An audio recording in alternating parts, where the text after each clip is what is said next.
दोस्तों नमस्कार, मैं आपका साथी राम विलास बागी।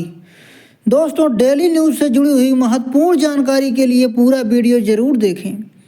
दोस्तों इस चैनल को अब भी सब्सक्राइब नहीं किए हैं तो प्लीज़ चैनल को सब्सक्राइब जरूर करें और वीडियो को शेयर करें ताकि ज़्यादा से ज़्यादा छात्राओं को लाभ हो सके। दोस्तों पहली महत्वपूर्ण जानकारी इलाहाबाद विश्वविद्यालय से जुड़ी हुई है। इलाहाबाद विश्वविद्यालय में शिक्षक भर्ती के लिए करें आवेदन। असिस्टेंट प्रोफेसर के 147, एसोसिएट प्रोफेसर के 130 और प्रोफेसर के 65 पदों पर होगी भर्ती। दोस्तों इलाहाबाद विश्वविद्यालय में 345 पदों पर शिक्षक भर्ती के लिए मंगलवार को विस्तृत विज्ञापन जारी कर दिया गया। ऑनलाइन आवेदन भी शुरू कर दिया गया है। इसमें असिस्टेंट प्रोफेसर के 42 विषयों में 147 पद, एसोसिएट प्रोफेसर के 39 विषयों में 130 और प्रोफेसर के 33 विषयों में 65 पदों पर को शामिल किया गया है। इस भर्ती में SC, ST और OBC के 82 बैकलॉग पदों को शामिल किया गया है। ऑनलाइन पंजीकरण और शुल्क जमा करने की आखिरी तिथि 2 जनवरी तय की गई है। सबसे अधिक 28 पद वाणिज्य विभाग में हैं। इनमें 3 प्रोफेसर, 8 एसोसिएट प्रोफेसर और 17 असिस्टेंट प्रोफेसर पद के लिए आवेदन मांगे गए हैं। इलाहाबाद विश्वविद्यालय में वर्ष 2021 में निकली भर्ती के तहत अब तक तकरीबन 320 पदों पर नियुक्ति हो चुकी है। नए विज्ञापन के तहत खाली पदों और नए सृजित पदों पर यह भर्ती शुरू की गई है। इनमें अनारक्षित OBC और EWS श्रेणी के लिए आवेदन शुल्क 2,000 रुपये, SC, ST के लिए 1,000 रुपये और दिव्यांग श्रेणी के लिए 100 रुपये का आवेदन शुल्क तय किया गया है। दोस्तों अगली खबर, राजकीय महाविद्यालयों में प्रवक्ता के 751 पद रिक्त होगी भर्ती। दोस्तों प्रदेश भर के राजकीय महाविद्यालयों में प्रवक्ता के 751 पद रिक्त हैं। पिछले दिनों उच्च शिक्षा निदेशक ने प्राचार्यों से प्रवक्ता के विषयवार रिक्त पदों का विवरण वैकेंसी पोर्टल पर भरने को कहा था। विवरण संकलित होने के बाद भर्ती के लिए अधियाचन भेजने की प्रक्रिया शुरू हो गई है। इन पदों पर उत्तर प्रदेश लोक सेवा आयोग से भर्ती की जाएगी। देश भर में 170 राजकीय महाविद्यालय हैं। इनमें प्रवक्ता के 3,160 पद सृजित हैं, जिनमें 751 खाली हैं। रिक्त 384 पदों पर भर्ती का अधियाचन शासन को भेज दिया गया था। अब 367 पद और रिक्त हो गए हैं, जिनका अधियाचन भेजने की प्रक्रिया शुरू हो गई है। इस महीने के अंत तक यह प्रक्रिया पूरी हो जाएगी। उच्च शिक्षा निदेशक ब्रह्मदेव ने बताया कि रिक्त पदों पर उत्तर प्रदेश लोक सेवा आयोग से भर्ती की जाएगी। हाल ही में 128 पदों पर नियुक्ति हुई है। दोस्तों अगली महत्वपूर्ण खबर CBSE बोर्ड से है। CBSE बोर्ड कक्षा 10 की परीक्षा का कार्यक्रम जारी। दोस्तों विषयवार परीक्षा का कार्यक्रम आप लोग देखते हैं। परीक्षाएं ज़्यादा विषयों की सुबह 10:30 बजे से 12:30 बजे तक आयोजित की जाएंगी। परीक्षा तिथि 15 फरवरी 2024 से शुरू होगी। पहला 15 फरवरी 2024 को पेंटिंग आदि विषयों की परीक्षा होगी। 16 फरवरी 2024 को खुदरा, सुरक्षा, मोटर वाहन, वित्तीय बाजारों का परिचय, पर्यटन आदि विषयों का पेपर होगा। आप लोग देख लीजिए दोस्तों। 17 फरवरी 2024 को हिंदुस्तानी संगीत आदि विषयों का पेपर होगा। 19 फरवरी 2024 को संस्कृत विषय का पेपर होगा। 20 फरवरी 2024 को उर्दू आदि विषयों का पेपर होगा।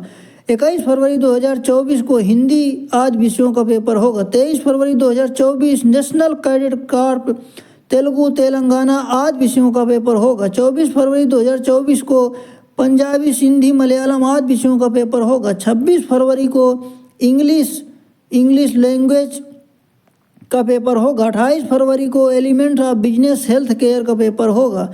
दोस्तों 2 मार्च को विज्ञान का पेपर होगा। 4 मार्च को तिब्बती, गृह विज्ञान आदि विषयों का पेपर होगा। 5 मार्च को अरबिक, जर्मन, रशियन, पर्शियन आदि विषयों का पेपर होगा। 7 मार्च को सामाजिक विज्ञान, 11 मार्च को गणित मानक, गणित मूल का पेपर होगा। 13 मार्च को computer application, informatic technology AI का पेपर होगा।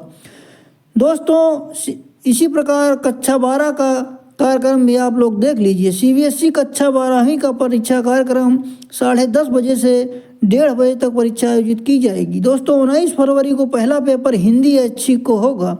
22 फरवरी को अंग्रेजी का, 23 फरवरी को खुदरा आज का पेपर होगा। 24 फरवरी को टाइपोग्राफी कंप्यूटर एप्लीकेशन का पेपर होगा। 26 फरवरी को कराधान कृत्रिम बुद्धिमत्ता आज का पेपर होगा। 27 फरवरी को रसायन विज्ञान का पेपर होगा। 28 फरवरी को वित्तीय बाजार प्रबंधन आज का पेपर होगा। 29 फरवरी को भूगोल का पेपर होगा। 4 मार्च को भौतिकी का पेपर होगा। 6 मार्च को पेंटिंग ग्राफिक्स आज का पेपर होगा। 9 मार्च को गणित अनुप्रयुक्त गणित का पेपर होगा। 12 मार्च को शारीरिक शिक्षा। 13 मार्च को गृह विज्ञान। 15 मार्च को मनोविज्ञान। 18 मार्च को अर्थशास्त्र। 19 मार्च को जीव विज्ञान। 20 मार्च को पर्यटन आज का पेपर होगा। 22 मार्च को राजनीति विज्ञान का। 27 मार्च को बिजनेस स्टडीज बिजनेस एडमिनिस्ट्रेशन का पेपर होगा। 28 मार्च को इतिहास। 30 मार्च को संस्कृत कोर। 1 अप्रैल को समाजशास्त्र। 2 अप्रैल को इंफॉर्मेटिक्स प्रोटिक्स कंप्यूटर साइंस सूचना प्रौद्योगिकी आज का पेपर होगा। दोस्तों अगली महत्वपूर्ण खबर CHSL 2023 का परिणाम संशोधित। दोस्तों कंबाइंड हायर सेकेंडरी लेवल 2023 की टीयर 1 परीक्षा का परिणाम जारी करने के 3 महीने बाद कर्मचारी चयन आयोग ने इसे संशोधित कर दिया है। महीने भर पहले इसकी टीयर 2 परीक्षा कराई जा चुकी है। अब इसमें अंतिम परिणाम जारी करने की तैयारी थी, लेकिन संशोधित परिणाम आया तो टीयर 1 में 145 अभ्यर्थी सफल हुए हैं। अब इन अभ्यर्थियों के लिए टीयर 2 परीक्षा होगी, फिर अंतिम परिणाम आएगा। दोस्तों एसएससी ने टीयर 1 का परिणाम 27 सितंबर 2023 को जारी किया था। उसमें लोअर डिवीजन क्लर्क और जूनियर संघ की अधिकारी पद के लिए 17,495 अभ्यर्थी सफल हुए थे, जबकि डाटा एंट्री ऑपरेटर CAG के लिए 754 और DEO के लिए 1307 अभ्यर्थी सफल हुए थे। टीयर 2 परीक्षा 2 नवंबर को कराई गई। इसी बीच दिव्यांग वर्ग कुछ अभ्यर्थियों ने टीयर 1 परीक्षा के मूल्यांकन में गड़बड़ी की शिकायत की। उस शिकायत के आधार पर जांच हुई तो गड़बड़ी पकड़ी गई। जांच के बाद एसएससी ने परिणाम संशोधित किया है। अब लोअर डिवीजन क्लर्क और जूनियर संघ की अधिकारी पद के लिए 140 एंट्री ऑपरेटर CAG के लिए तथा डाटा एंट्री ऑपरेटर अन्य पद के लिए 4 अतिरिक्त अभ्यर्थी सफल हुए हैं। इन अभ्यर्थियों को टीयर 2 परीक्षा जनवरी में कराई जा सकती है। उसके बाद अंतिम परिणाम जारी किया जाएगा। एसएससी की ओर से भर्ती प्रक्रिया मिशन मोड पर चल रही है। जल्द भर्ती पूरी करने के चक्कर में ऐसे गड़बड़ी हो रही है। ऐसे में CGL के अंतिम परिणाम में गड़बड़ी सामने आई थी। इसका अंतिम परिणाम 4 दिसंबर को जारी किया गया। 2 दिन बाद गलती पकड़ी गई तो संशोधित परिणाम जारी किया गया। इसमें चयनित 21 अभ्यर्थी बाहर हुए और इतने ही अभ्यर्थी मुख्य परीक्षा में शामिल किए गए। दोस्तों सफल अभ्यर्थियों के लिए कराई जाएगी टीयर 2 परीक्षा। भर्ती प्रक्रिया पूरी करने की जल्दबाजी में हुई गड़बड़ी। दोस्तों अगली महत्वपूर्ण न्यूज, यूपी बोर्ड में अंक संशोधन व्यवस्था होगी ऑनलाइन। दोस्तों यूपी बोर्ड के अंक प्रमाण पत्रों में त्रुटि संशोधन के प्रकरण निस्तारित करने की दिशा में नई पहल की गई है। नए पोर्टल को इसीलिए जारी किया गया है। दोस्तों तकनीक के दौर में ऑफलाइन व्यवस्था के आगे निकलकर ऑनलाइन प्रक्रिया शुरू करने की तैयारी की गई है। इसके लिए पोर्टल तैयार किया गया जिसे इसी साल आयोजित किया जाएगा। इसके साथ ही बोर्ड मुख्यालय में सभी क्षेत्रीय कार्यालयों प्रयागराज, वाराणसी, गोरखपुर, बरेली और मेरठ में हेल्प डेस्क बनाई गई है। ईमेल के माध्यम से त्रुटि संबंधी समस्या संबंधित क्षेत्रीय कार्रवाई की जाएगी। संबंधित क्षेत्रीय कार्यालयों को अपर सचिवों के साथ वर्चुअल मीटिंग हो चुकी है। दोस्तों अगली महत्वपूर्ण न्यूज, BPSC के 2 केंद्रों की रद्द परीक्षा पटना में 18 को संशोधित कट ऑफ वेबसाइट पर डाला। दोस्तों शिक्षक नियुक्ति के दूसरे चरण के 2 केंद्रों की परीक्षा 18 दिसंबर को पटना में होगी। दोनों केंद्रों की परीक्षा रद्द कर दी गई थी। पटना के कमला नेहरू उच्च माध्यमिक विद्यालय यारपुर में परीक्षा होगी। 8 को NSDAB public school Dumra Sitamarhi में गणित का प्रश्न पत्र जो कम जाने की वजह से परीक्षा रद्द कर दी गई थी। इस केंद्र के 444 अभ्यर्थियों की परीक्षा दोबारा होगी। वहीं 9 दिसंबर को 2 बेम्बली इंटरनेशनल स्कूल लक्ष्मीपुर सीवान में हिंदी व अंग्रेजी के 6वीं से 8वीं परीक्षा की अपरिहार्य कारणों से रद्द किया गया था। इस केंद्र के 84 अभ्यर्थियों की परीक्षा होगी। आयोग के सचिव रवि भूषण ने बताया कि दोनों केंद्रों की परीक्षा पटना में होगी। दोस्तों अगली महत्वपूर्ण न्यूज, आयुष दाखिला घोटाले में ED ने किया दर्ज मनी लॉन्ड्रिंग का केस। दोस्तों प्रदेश के आयुष कॉलेजों में फर्जी दाखिले के मामले में प्रवर्तन निदेशालय ने मनी लॉन्ड्रिंग का केस दर्ज किया है। इस मामले में आयुर्वेद निदेशक SN सिंह की तहरीर पर लखनऊ के हजरतगंज कोतवाली में मुकदमा दर्ज किया गया था। बाद में शासन ने इसकी जांच STF को सौंपी थी, जिसमें एसएन सिंह समेत 16 आरोपियों को गिरफ्तार किया गया। सूत्रों के मुताबिक ईडी ने केस दर्ज करने के बाद जांच शुरू कर दी है। ईडी बीते मई से मामले की जानकारी में जुटा था। जल्द ही ईडी सभी आरोपियों को नोटिस देकर पूछताछ के लिए तलब करने की तैयारी में है। इनकी संपत्तियों को भी चिन्हित कर जब्त किया जाएगा। बता दें कि एसटीएफ इस मामले में कोर्ट में आरोप पत्र भी दाखिल कर चुकी है। उधर मुख्य आरोपियों में शामिल एसएन सिंह को सत्र न्यायालय में जमानत मिल चुकी है। गौरतलब है कि एसटीएफ की जांच में लगभग 50 आयुष कॉलेजों में लगभग 850 फर्जी दाखिले होने की पुष्टि हुई है। इनमें 23 कॉलेजों में 10 से ज़्यादा दाखिले हुए थे। एसटीएफ ने सर्वाधिक 76 दाखिले करने वाले संतुष्ट मेडिकल कॉलेज के संचालक डॉक्टर रिजू गर्ग को पूछताछ के लिए गिरफ्तार किया था। हालांकि उन्हें जमानत मिल चुकी है। दोस्तों, तत्कालीन मंत्री व अपर सचिव की जांच दायरे में हजरतगंज कोतवाली में दर्ज एफआईआर को बनाया आधार। एसटीएफ ने जांच के बाद 16 आरोपियों को किया था गिरफ्तार। सीबीआई जांच भी नहीं हुई शुरू। दोस्तों, अगली महत्वपूर्ण खबर, मदरसों में बच्चों को भेजने का रुझान घटा। पढ़ाई कॉन्वेंट स्कूल और कॉलेजों में कुरान व इस्लाम की धार्मिक शिक्षा घर पर मौलवी साहब से। यूपी के मुसलमान अब अपने बच्चों को मदरसों में भेजने में दिलचस्पी नहीं ले रहे हैं।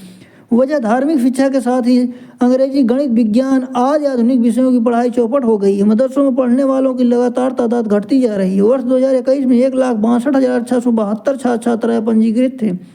वर्ष 2024 की वार्षिक परीक्षा के तो लिए इतनी संख्या 90,000 तक सीमित हो गई।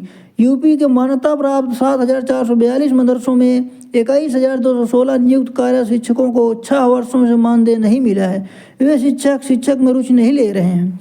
यूपी में 16,000 मदरसे। 28 जनवरी 2014 को यूपी सरकार के संकल्प के अनुसार 12,000 रुपये के शिक्षक को 3,000 रुपये तथा 6,000 मासिक मानदेय वाले शिक्षक को 2,000 रुपये अतिरिक्त राज्यांश देने की व्यवस्था की गई। अतिरिक्त राज्यांश की अदायगी मार्च 2023 तक की गई। वर्ष 2017 तक मदरसों की छात्र संख्या में निरंतर बढ़ोतरी हुई। 2018 के पश्चात संख्या कम होने लगी। यूपी में कुल मिलाकर 16,513 मदरसे मान्यता प्राप्त हैं। 6 से 12,000 तक मानदेय मिलता है शिक्षकों को। आधुनिक शिक्षक अधिकतर मान्यता प्राप्त मदरसों में ही नियुक्त हैं, मगर पिछले 6 साल से उन्हें मानदेय ही नहीं मिल रहा है। फिर वह किस दिलचस्पी के साथ अध्यापन कार्य का निर्वहन करेंगे। दोस्तों, इस वीडियो में बस इतना ही। मिलते हैं अगले वीडियो में, तब तक के लिए नमस्कार। दोस्तों, इस चैनल को अभी सब्सक्राइब नहीं किए हैं तो प्लीज़ चैनल को सब्सक्राइब जरूर करें और वीडियो को शेयर करें। साथ ही लाइक कमेंट करके अपनी प्रतिक्रिया जरूर दें। पूरा वीडियो देखने के लिए धन्यवाद।